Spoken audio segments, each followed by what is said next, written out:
ఎన్నిసార్లు ట్రై చేసినా ఒక మంచి జాబ్ కూడా దొరకట్లేదు. ఒకడేమో లంచం కట్టమంటాడు, ఇంకొకటేమో ఎవడి ప్రాణం పోయినా పర్లేదు, లాభాలు వచ్చే డిజైన్ మాత్రం కావాలంటాడు.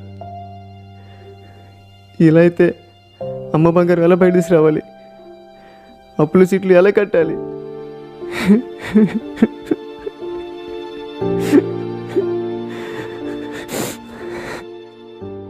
అన్నట్టు రామ్గఢ్కి 1 year బ్యాక్ 5 lakhs ఇచ్చావు కదరా?